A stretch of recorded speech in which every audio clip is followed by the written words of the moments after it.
अस्सलाम वालेकुम स्टूडेंट्स। जैसे कि हमने इससे प्रीवियस वीडियो में जो है वो सेक्शन बी 2019 के पास पेपर को डिस्कस किया था। आज जो है वो हम सेक्शन सी 2019 के पास पेपर को जो है वो इस वीडियो में कंप्लीट करेंगे। मैं हूं हैदर अली, आपका computer instructor V tuition channel की तरफ से।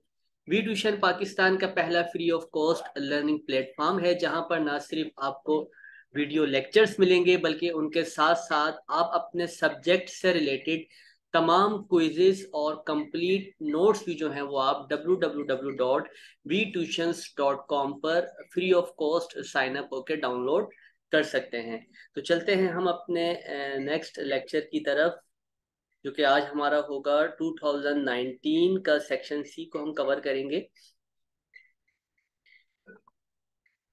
सेक्शन सी में हमारे पास आ जाते हैं detailed answer questions. Question number 1 है यहाँ पर, what is internet browser, describe its various types.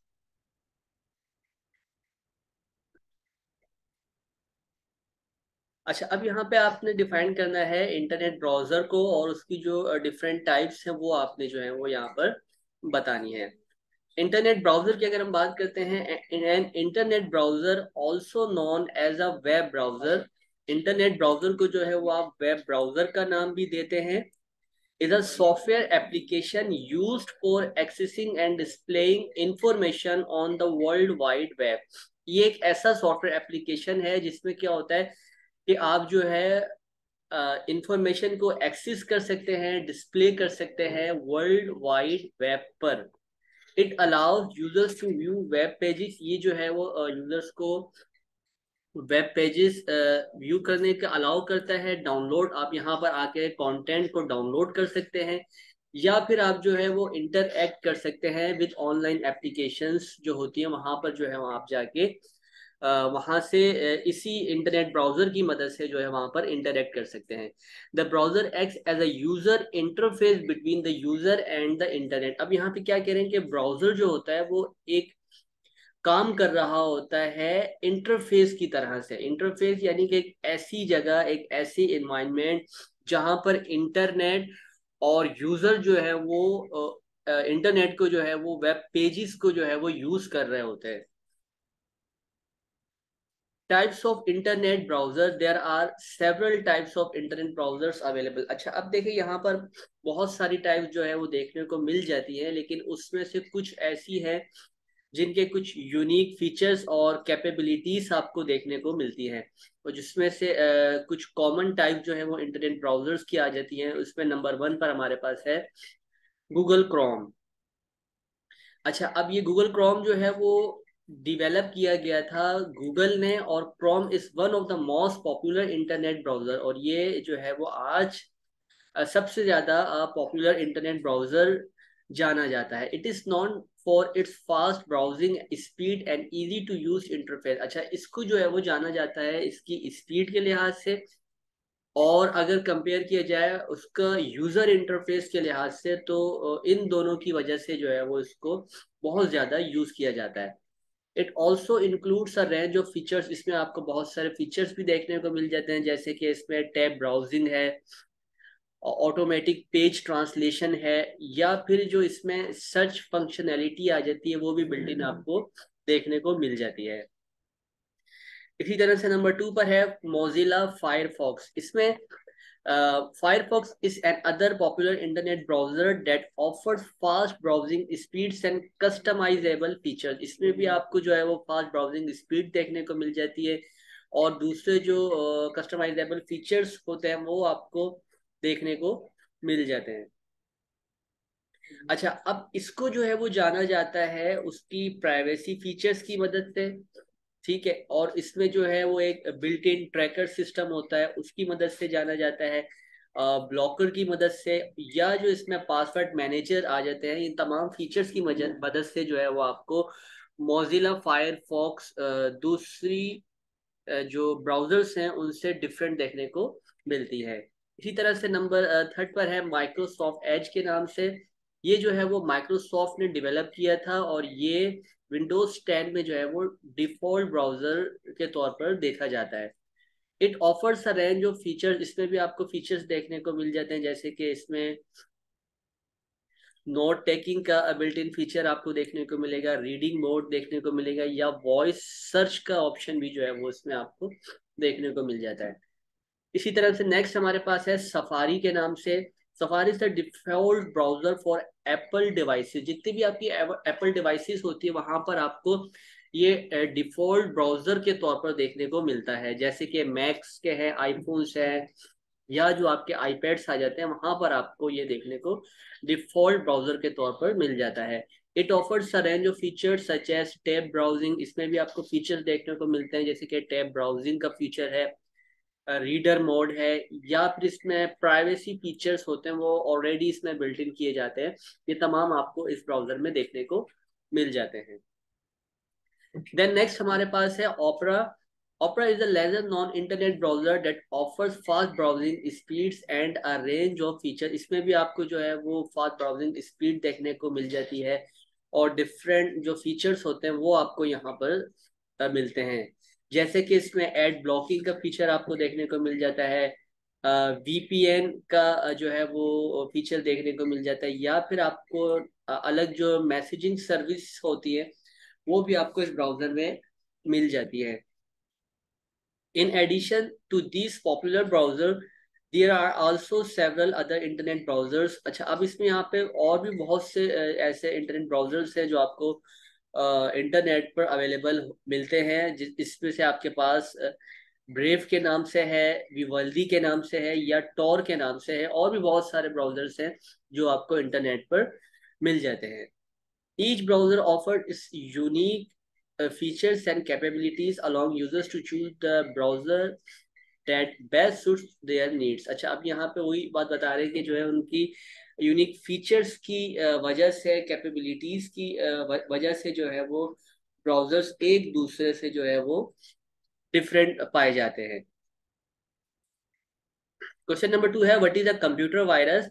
What preventive measures can be taken to protect our computer from its attacks?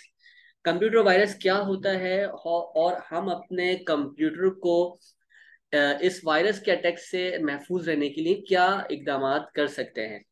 अब यहाँ पे कंप्यूटर वायरस की अगर हम बात करते हैं तो a computer virus is a type of malicious software that can replicate itself and spread from one computer to another।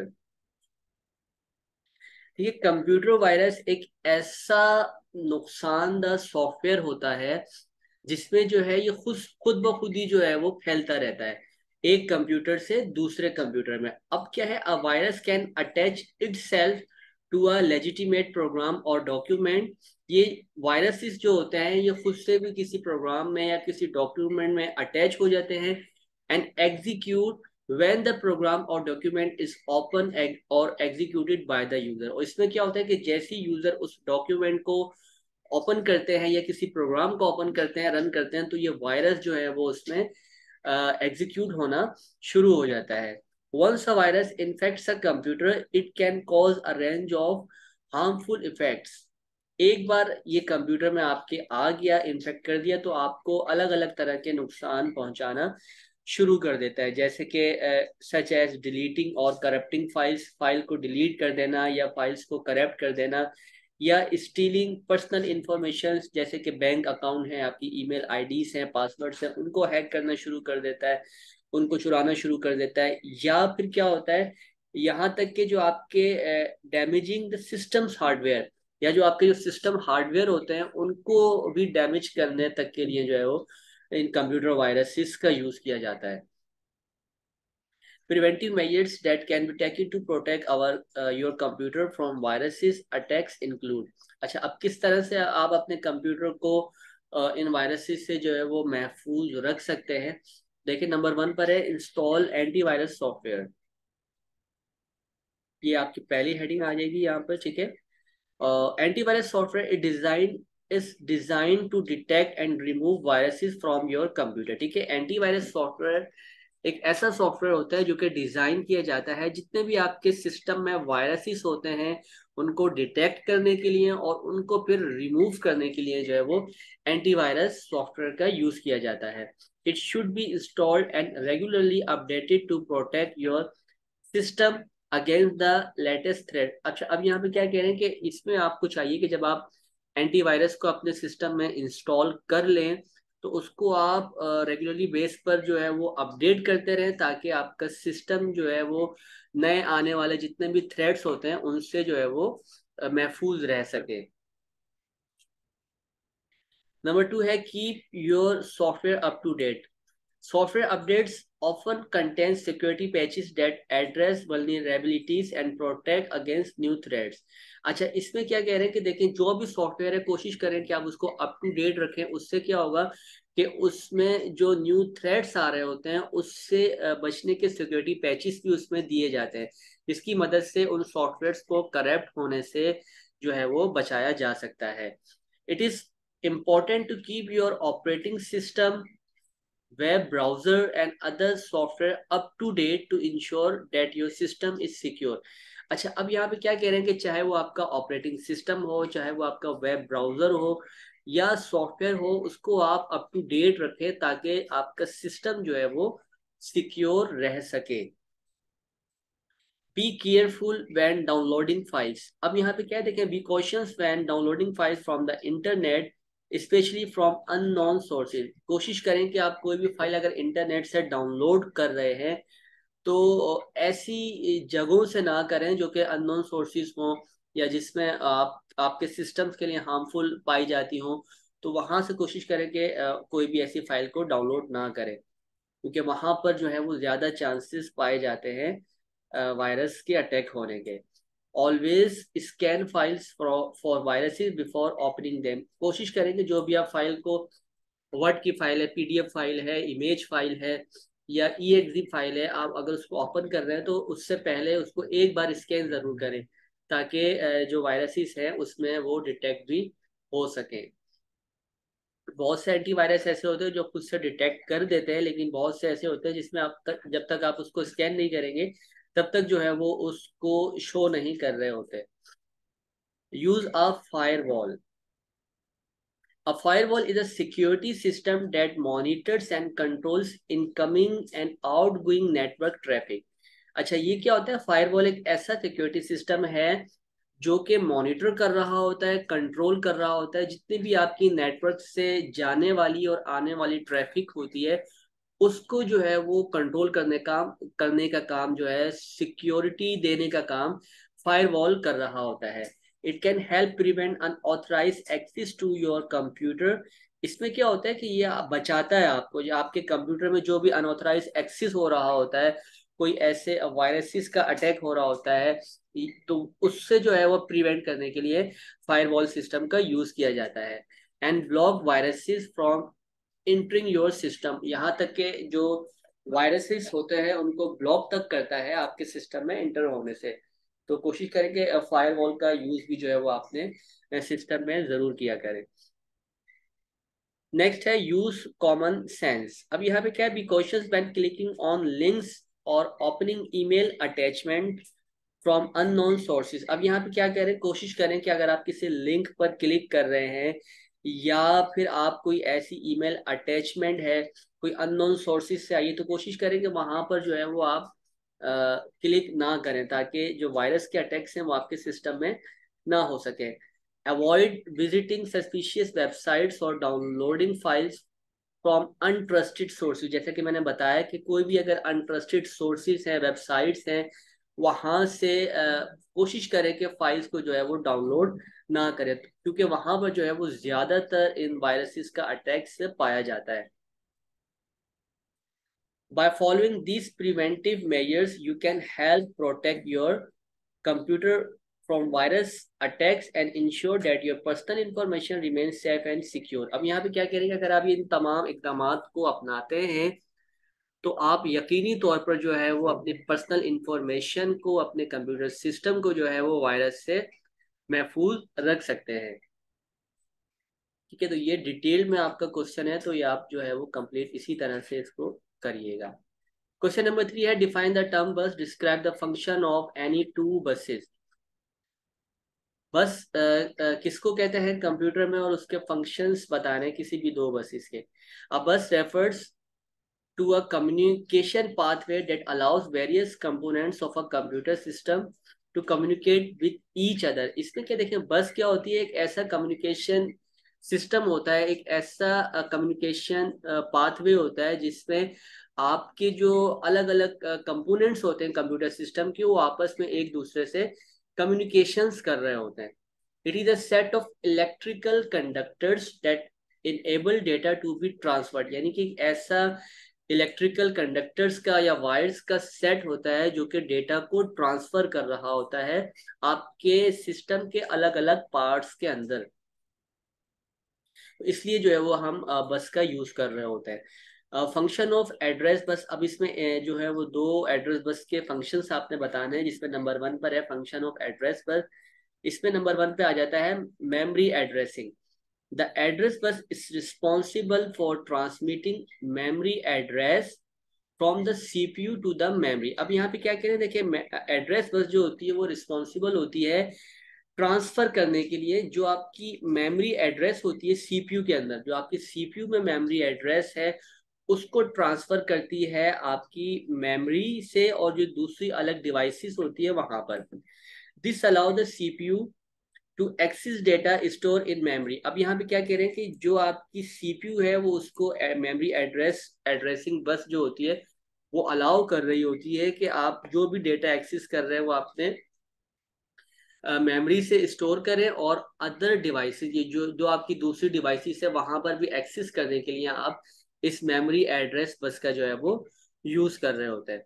Memory capacity की अगर बात करते हैं, the number of wires in the address बस determines the maximum amount of memory that can be address. अब इसमें क्या है कि जितनी अमाउंट ऑफ मेमोरी होगी उसी के हिसाब से जो है वो उसका एड्रेस जो है वो जनरेट होगा।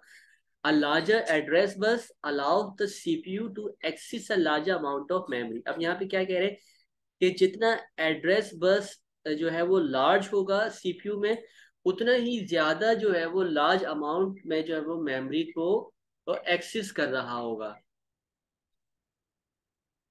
नंबर 2 पे हमारे पास आ जाता है फंक्शन ऑफ कंट्रोल बस। इसमें नंबर 1 पर है timing. The control bus carries control signals that control the timing of data transfer between different components of the computer system। अब यहाँ पे क्या कह रहे हैं कि कंट्रोल बस जो है वो कंट्रोल कर रही होती है जितने भी आपके कंट्रोल सिग्नल्स होते हैं। कौन से control signals? That control the timing of data transfer. अब यहाँ पे क्या कह रहे हैं, देखिए अगर एक जगह से डेटा आपका दूसरी जगह पर सेंड हो रहा है तो उस दौरान की जो टाइमिंग होगी उसको कंट्रोल करने का काम भी जो है वो किस में आ जाता है, आपका कंट्रोल बस में आ जाता है। This ensures that data is transfer at the correct time and in the correct sequence. यानी कि यहाँ पे क्या कह रहे हैं कि ये कंट्रोल बस में जो होता है इसके इस फंक्शन में भी आता है कि वो एक करेक्ट टाइम के अंदर और करेक्ट सीक्वेंस में जो है वो डेटा को ट्रांसफर कर रही होती है। Synchronization: the control bus carries control signals that synchronize the activities of different components of the computer system. This ensures that the CPU, memory, and input-output devices are all operating in sync। अब यहाँ पे क्या कह रहे हैं, देखें synchronisation में क्या है कि जो भी आपका सीपीयू है, मेमोरी है, इनपुट आउटपुट डिवाइसेस होती है, वो इस कंट्रोल बस का काम क्या होता है कि उसको सिंक्रोनाइज कर रही होती है, यानी कि उसको एक ही तरतीब में, यानी एक ही टाइमिंग के अंदर, एक ही सीक्वेंस के अंदर जो है वो उसको कंट्रोल कर रही होती है। तो इसलिए इसको जो है वो यहाँ पर सिंक्रोनाइजेशन भी कहा जाता है। तो ये भी उसके जो है वो फंक्शंस में इन्वॉल्व होता है। क्वेश्चन नंबर 4 है what is stack, explain it's operations with example. ठीक है, यहाँ पर आपने सिंपल जो है वो स्टैक को डिफाइन करना है और पुश को डिफाइन कर दे, और यहाँ पर पॉप और उसकी एक एग्जांपल आप दे सकते हैं। A stack is an abstract data type that represents a collection of elements with two main operations। देखिए स्टैक क्या, ये भी एक आपकी एक डेटा टाइप कहलाती है जिसमें आपके पास एलिमेंट्स के कलेक्शंस आ जाते हैं। अब इसमें आपके पास आमतौर पर जो है वो आपको टू मेन ऑपरेशंस मिलते हैं। नंबर 1 पर है पुश, और नंबर 2 पे जो है वो पॉप के नाम से जाना जाता है। Stack is based on the principle of last in first out. यानी ये जो बेस करता है, ये स्टैक आपका इस प्रिंसिपल पर बेस कर रहा होता है, इसमें last in first out LIFO के नाम से जाना जाता है, which means that the last element added to the stack is the first one to be remove. इसमें क्या होगा कि लास्ट एलिमेंट को स्टैक पे रखा जाता है और जो फर्स्ट होता है उसको रिमूव कर दिया जाता है।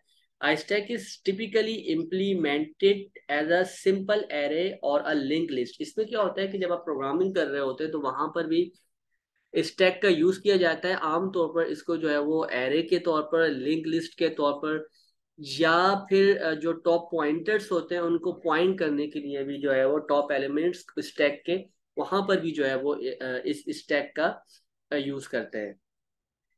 Here are the operations that can be performed on the stacks। अच्छा, अब जैसे मैंने बताया कि नंबर 1 पुश है, इसमें क्या होता है, this operation adds an element to the top of the stack. इसमें क्या होगा कि जब आप मिसाल के तौर पे कोई भी एलिमेंट बना रहे हैं तो उसमें क्या होता है कि इसमें आप सबसे टॉप पर जो है वो ऐड करवा रहे होते हैं। ठीक है, this operation adds an element to the top of the stack. सबसे टॉप पर जो है वो उस एलिमेंट को ऐड करवाया जाता है। The new element becomes the top element of the stack. अब क्या होगा कि न्यू एलिमेंट जो है वो उस स्टैक के टॉप पे रखा जाएगा। ठीक है, the syntax for the push operation is, push लिखने के बाद आप ब्रैकेट्स में जो है उस एलिमेंट को डिफाइन कर देंगे। नंबर 2 पे है pop. This operation remove the top element from the stack. इसमें क्या होता है, देखिए पुश में हम क्या करवा रहे थे, ऐड करवा रहे थे, और पॉप में क्या करवाते हैं कि जो टॉप एलिमेंट होता है उसको वहां से रिमूव करवा दिया जाता है। ठीक है, this operation remove the top element from the stack, तो ये आपके जो है वो पॉप ऑपरेशन में आता है। The next element becomes the new top element of the stock. इसमें क्या होगा, जो नेक्स्ट एलिमेंट होगा वो उस स्टैक का टॉप एलिमेंट, न्यू एलिमेंट जो है वो समझा जाएगा। और इसमें आपके पास पॉप लिखने के बाद ब्रैकेट्स को जो है वो मेंशन कर देते हैं, वहां पर जाके आप फिर फंक्शंस परफॉर्म कर रहे होते हैं। क्वेश्चन नंबर 5 है define system software and explain it's 3 categories. System software क्या होता है और उसकी कोई सी भी आपने 3 कैटेगरीज को जो है वो डिफाइन करना है। System software refers to a type of computer software. ये कंप्यूटर सॉफ्टवेयर की टाइप होती है that manages and controls the hardware resources. ठीक है, ये क्या करती है, जो भी आपके कंप्यूटर सिस्टम्स से रिलेटेड हार्डवेयर रिसोर्सेज होती है उनको कंट्रोल करने का काम, उनको मैनेज करने का काम भी जो है वो सिस्टम सॉफ्टवेयर का होता है। And provides a platform for running application software. और यहाँ तक के जो आपके एप्लीकेशन सॉफ्टवेयर्स होते हैं उनको रन करने के लिए भी इन सिस्टम सॉफ्टवेयर्स का यूज किया जाता है। It is designed to interact with the computer hardware and provide a consistent and reliable environment for software applications to run। अब यहाँ पे क्या कह रहे हैं कि ये जो है वो डिजाइन किया जाता है जो भी आपके कंप्यूटर हार्डवेयर है और उनको एक्सेस करने के लिए, उनसे इंटरएक्ट होने के लिए भी हम जो है वो सिस्टम सॉफ्टवेयर का यूज करते हैं। अब यहाँ पे 3 कैटेगरीज आ जाती है सिस्टम सॉफ्टवेयर की। नंबर 1 पर है operating system. An operating system is a set of software program that manages the computer hardware and provide a platform for running other software application। अब इसमें क्या है कि देखिए ऑपरेटिंग सिस्टम एक ऐसा सॉफ्टवेयर प्रोग्राम्स होता है जो कि मैनेज कर रहा होता है, और कंप्यूटर हार्डवेयर को जो है मैनेज करने का काम, उनको कंट्रोल करने का काम भी आपका ऑपरेटिंग सिस्टम ही देख रहा होता है। और जो भी आपकी अलग अदर सॉफ्टवेयर एप्लीकेशंस होती हैं या फिर आपकी जो है वो दूसरी आपकी एप्लीकेशंस आ जाती है, उन तमाम को जो है वो रन करने के लिए भी आप ऑपरेटिंग सिस्टम का ही जो है वो यूज कर रहे होते हैं। The operating system is responsible for managing the computers resources. अब देखें, अब यहाँ पे क्या कह रहे हैं कि ऑपरेटिंग सिस्टम जो है वो आपके कंप्यूटर रिसोर्सेज को भी मैनेज कर रही होती है, जैसे कि मेमोरी है, इनपुट आउटपुट डिवाइसेस हैं वो किस तरह से वर्क कर रही है, डेटा को किस तरह से ट्रांसफर कर रही है, सब कुछ देखने का काम भी जो है वो आपका ऑपरेटिंग सिस्टम ही मैनेज कर रहा होता है। और यहाँ तक कि जो सीपीयू की टाइमिंग भी होती है वो भी आपकी मैनेज करने का काम ऑपरेटिंग सिस्टम ही कर रहा होता है। It also provides a user interface for interacting with the computer and running software application. अब देखें यहाँ पे क्या कह रहे हैं, यूजर इंटरफेस से मतलब क्या है कि एक कंप्यूटर के दरमियान में और उन सॉफ्टवेयर एप्लीकेशंस के दरमियान में जो है वो एक यूजर इंटरफेस दे देता है, यानी कि एक ऐसी इंटरफेस, एक ऐसी इन्वायरमेंट जहां पर आप कंप्यूटर को से इंटरएक्ट कर सकते हैं और जो सॉफ्टवेयर एप्लीकेशंस होती हैं उनको वहां पर रन भी कर सकते हैं। Examples of operating system includes, अब यहाँ पे आपके पास डिफरेंट टाइप्स जो है वो मिलने को देखने को मिल जाती है, जिसमें से विंडोज है, मैक ऑपरेटिंग सिस्टम है, लिनक्स है, एंड्रॉयड है। ये तमाम जो है वो आपके ऑपरेटिंग सिस्टम्स कहलाते हैं। नंबर टू है डिवाइस ड्राइवर्स। ठीक है, अब यहाँ पे देखें सिस्टम सॉफ्टवेयर में नंबर वन पे हमने पढ़ा ऑपरेटिंग सिस्टम, नंबर टू पे है डिवाइस ड्राइवर। इसमें क्या होता है? A device driver is a type of system software that allows the operating system to communicate with hardware devices such as printer, scanner and keyboard. अब देखें इसमें क्या है कि डिवाइस ड्राइवर एक, ये भी एक आपका एक सिस्टम सॉफ्टवेयर कहलाता है, जो कि ऑपरेटिंग सिस्टम को अलाउ करता है कि आप जितने भी आपके हार्डवेयर डिवाइसेस हैं वहां पे उनसे कम्युनिकेशन कर सके। ठीक है, जैसे कि प्रिंटर है, स्कैनर्स है। तो इसमें क्या होता है कि प्रिंटर जब आप इंस्टॉल कर रहे होते हैं तो आपको ड्राइवर्स भी उनके साथ साथ जो है वो अपने सिस्टम में इंस्टॉल करने होते हैं। कुछ जो होते हैं वो आपके ऑपरेटिंग सिस्टम में बिल्ट इन होते हैं, वहां पे करने की जरूरत नहीं पड़ती, और कुछ में जो है वो आपको डिवाइस ड्राइवर्स को लाजमी इंस्टॉल करना पड़ता है। नेक्स्ट हमारे पास है utility programs. Utility programs are a type of system software that perform specific task to enhance the performance and functionality of the computer system. आपके कंप्यूटर सिस्टम की फंक्शनैलिटी को, परफॉर्मेंस को इनहेंस करने के लिए कुछ ऐसे प्रोग्राम्स बनाए जाते हैं। ठीक है, उन्हें जो है वो यूटिलिटी प्रोग्राम्स कहा जाता है। यूटिलिटी प्रोग्राम्स में आपके पास एंटीवायरस सॉफ्टवेयर देखने को मिल जाते हैं, डिस्क डिफ्रेगमेंटर्स देखने को मिल जाते हैं, बैकअप का सॉफ्टवेयर देखने को मिल जाता है, या फिर सिस्टम मेंटेनेंस जो टूल्स होती है वो भी आपकी यहाँ पर देखने को मिलती हैं। These programs are often included with the operating system or can be installed separately। अच्छा, इसमें क्या होता है कि अक्सर आपको जो आपके ऑपरेटिंग सिस्टम होते हैं उसमें भी ये फंक्शंस, ये प्रोग्राम्स बिल्ट इन होते हैं, या फिर आप अलग से भी जो है वो इनको इंस्टॉल कर सकते हैं। क्वेश्चन नंबर सिक्स है define synchronise synchronous and asynchronous transmission with diagram. Asynchronous transmission, जैसे कि ये मैं आपको डिटेल में पढ़ा चुका हूँ, तो इसमें हम देख लेते हैं कि क्या है। A in asynchronous transmission the data is transmitted one byte at a time. इसमें क्या होता है कि जब डेटा आप ट्रांसफर कर रहे होते हैं तो एक वक्त के अंदर वन बाइट डेटा जो है ये ट्रांसफर होता है, and each byte is preceded by a start bit and followed by a stop bit. इसमें क्या होता है कि एक बाइट में आपके पास एक स्टार्ट बिट लगी होती है और स्टॉप में जो है वो एक स्टॉप बिट लगी होती है। इस तरह से जो है इसमें डेटा की ट्रांसमिशन होती है। The start bit signals the beginning of a byte. इसमें क्या होता है कि जब आप स्टार्ट बिट कर रहे होते हो तो वहां पर बाइट की बिगिनिंग होती है, and the top bit signals the end of a byte. और जो स्टॉप बिट होगी उसमें क्या होगा कि उसमें ये पता चल रहा होगा कि ये बाइट जो है यहाँ पर एंड हो चुकी है। The sender and receiver do not need to be synchronized with each other because the start and stop bits provide timing information। अच्छा, अब यहाँ पे क्या कह रहे हैं कि सेंडर को और रिसीवर को जरूरत नहीं होती कुछ भी सिंक्रोनाइज करवाने की, क्योंकि इसमें टाइम के लिहाज से जो है वो बिट्स मूव कर रही होती हैं।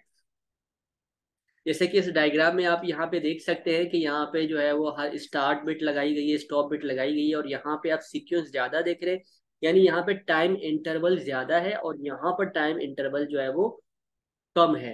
तो अलग अलग टाइम इंटरवल के लिहाज से जो डेटा ट्रांसमिशन होती है वो आपकी एसिंक्रोनस ट्रांसमिशन कहलाती है। नंबर टू पे है synchronous transmission.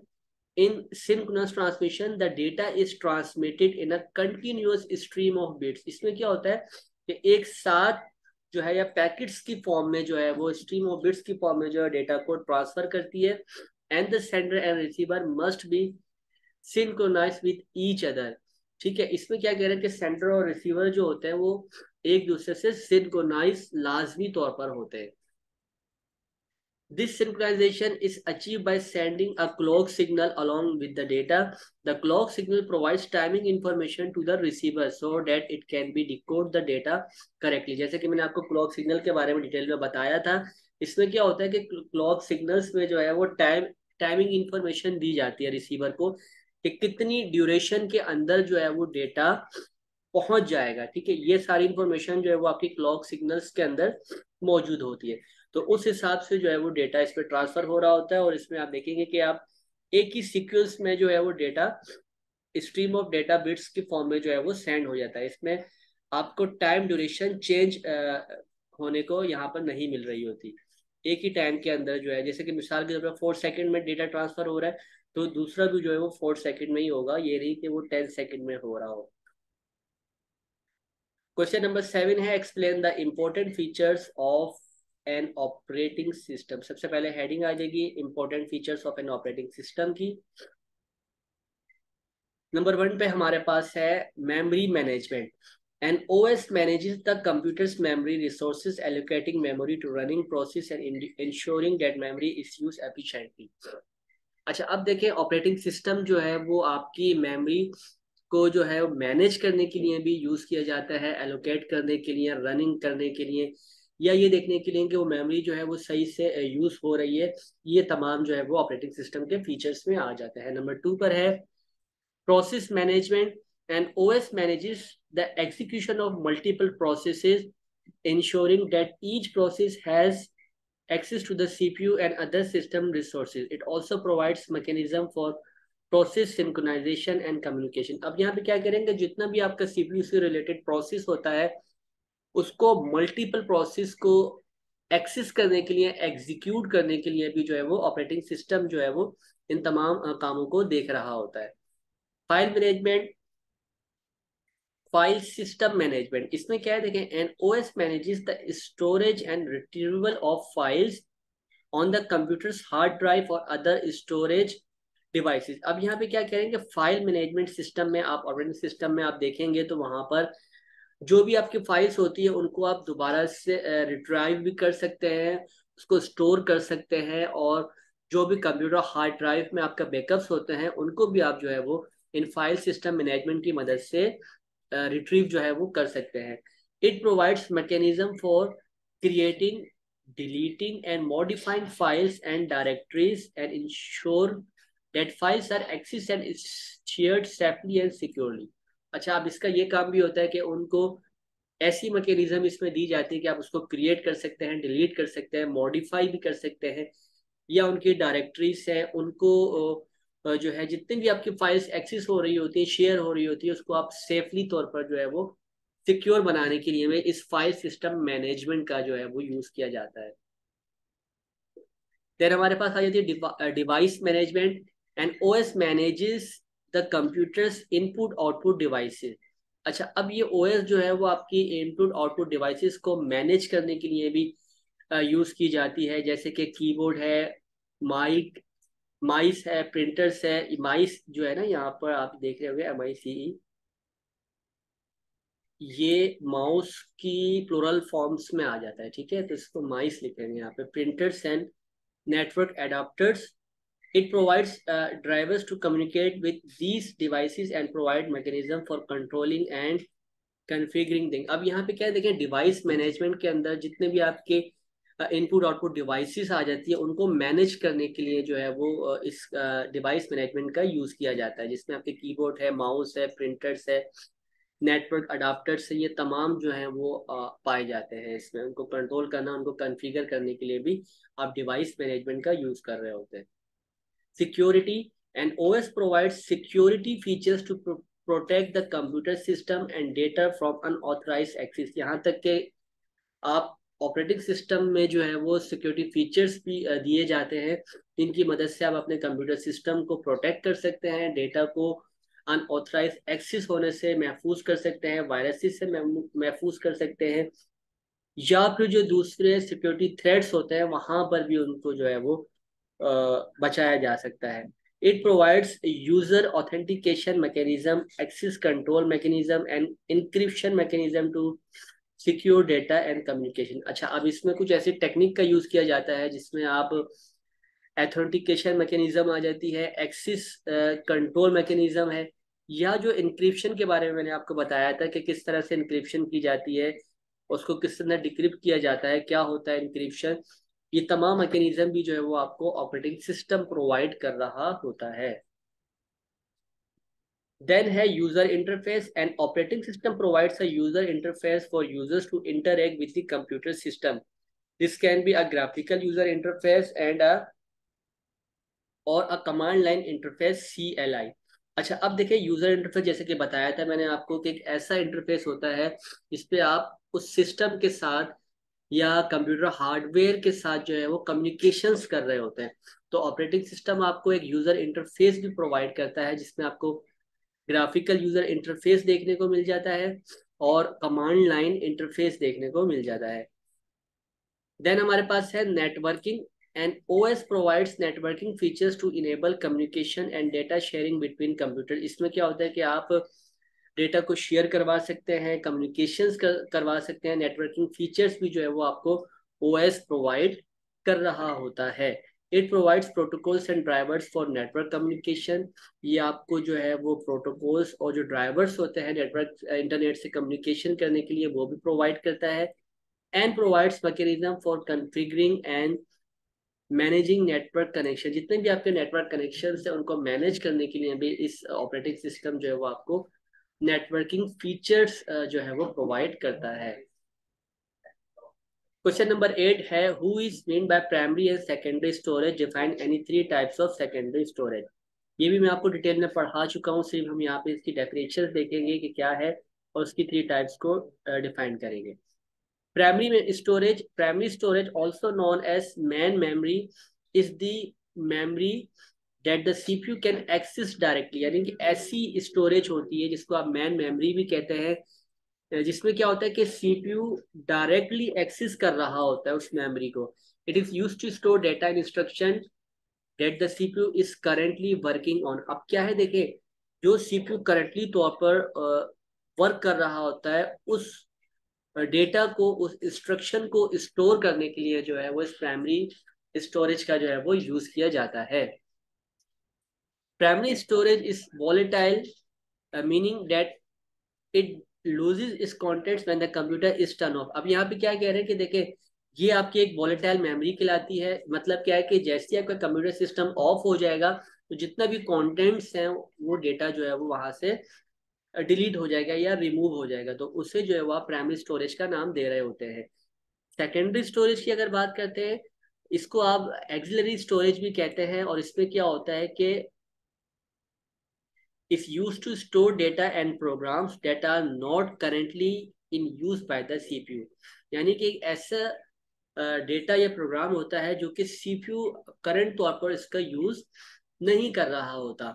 Secondary storage is non volatile, ये आपकी नॉन वोलेटाइल मेमोरी कहलाती है। मतलब क्या है, it retains it's contents even when the computer is turn off. यानी कि अगर आपका सिस्टम टर्न ऑफ भी हो जाता है तो आपका डेटा जो है वो सेव रहेगा, तो उसे जो है आप सेकेंडरी स्टोरेज का नाम देते हैं। It is slower then primary storage. ठीक है, अगर प्राइमरी स्टोरेज के लिहाज से बात की जाए तो इसकी स्पीड स्लो होती है but can store much larger amount of data. लेकिन इसमें क्या होता है कि आप बहुत ज्यादा तादाद में जो है वो डेटा को स्टोर करवा सकते हैं।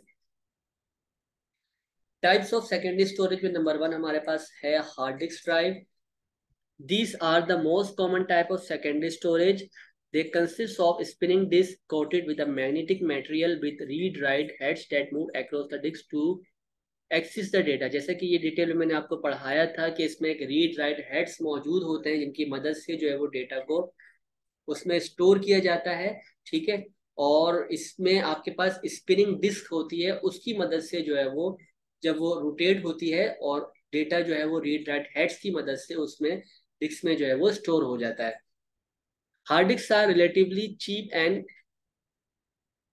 Can store large amounts of data. यानी कि ये आपको दूसरी जो आपके पास इसी तरह की स्टोरेज डिवाइसेस होती है उनसे देखने में सस्ती मिलती है, और इसमें आप बहुत ज़्यादा अमाउंट में डेटा को स्टोर भी करवा सकते हैं। लेकिन but are slower than other types of storage. अगर हम बात करते हैं दूसरी टाइप ऑफ स्टोरेज के लिहाज से तो ये इसकी स्पीड जो है वो स्लो होती है।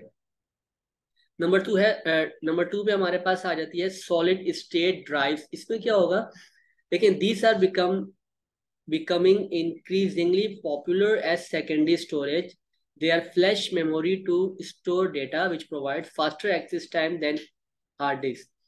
SSDs are more expensive than hard disks but are more reliable than durable. अब यहाँ पे क्या कह रहे हैं देखें, कि जो आपकी सॉलिड स्टेट ड्राइव्स होती है ये भी आपकी सेकेंडरी स्टोरेज ड्राइव ही कहलाती है, और ये एक फ्लैश मेमोरी की तरह से जो है वो इसको डेटा को यूज किया जाता है। और इसमें आप अगर बात करते हैं हार्ड डिस्क के लिहाज से तो बहुत ही फास्ट स्पीड में जो है वो डेटा को एक्सेस कर रही होती है। और एसएसडीज जो है वो बहुत ज्यादा एक्सपेंसिव होती है हार्ड डिस्क के मुकाबले में, और रिलायबल भी समझी जाती है और ड्यूरेबल भी समझी जाती है, और इसलिए अक्सर जो है वो हम सी ड्राइव में इस एसएसडीज का यूज कर रहे होते हैं ताकि जो हमारे सिस्टम की स्पीड है वो बहुत ज्यादा ठीक और बेहतर हो सके। Optical disc, this include CDs DVDs and Blu ray disc. अच्छा, इसमें जितने भी आपकी ऑप्टिकल डिस्क आ जाती है इसमें लेजर टेक्नोलॉजीज का यूज किया जाता है, जैसे कि सीडीज हैं, डीवीडीज हैं, या ब्लू रे डिस्क आपको देखने को मिल जाती हैं। उसमें ऑप्टिकल सिस्टम्स का यूज किया जाता है। They use a laser to read and write data on a disk coated with a reflective material. इसमें क्या होता है कि लेजर टेक्नोलॉजी का यूज करके डेटा को रीड करवाया जाता है और राइट करवाया जाता है उस डिस्क के ऊपर, ठीक है। Optical disc are inexpensive and portable. ये इनएक्सपेंसिव भी होती है और पोर्टेबल भी होती है, but have limited storage capacity and can be easily damage. अच्छा, अब देखिए यहाँ पे क्या है कि इसमें जो इसकी स्टोरेज कैपेसिटी होती है ना वो लिमिटेड होती है, यानी आपको इसमें 700 MB 700 MB देखने को मिल जाएगी, 4 GB से लेके 8 GB तक देखने को मिल जाएगी। तो इसकी कैपेसिटी जो है वो लिमिटेड पाई जाती है, and can be easily damage. अच्छा, ये आराम से डैमेज भी हो जाएगी अगर इस पर ज्यादा स्क्रैचेस पड़ जाए डीवीडी पर सीडीज पर, तो इसमें से डेटा जो है वो करप्ट हो जाता है। तो इस तरह से भी जो है ये इनएक्सपेंसिव पाई जाती है। ये था हमारा आज का लेक्चर जिसमें हमने सेक्शन सी को जो है वो 2019 के कवर किया। मिलते हैं इंशाल्लाह नेक्स्ट वीडियो में, तब तक अपना बहुत सारा ख्याल रखिएगा। अल्लाह हाफ़िज़।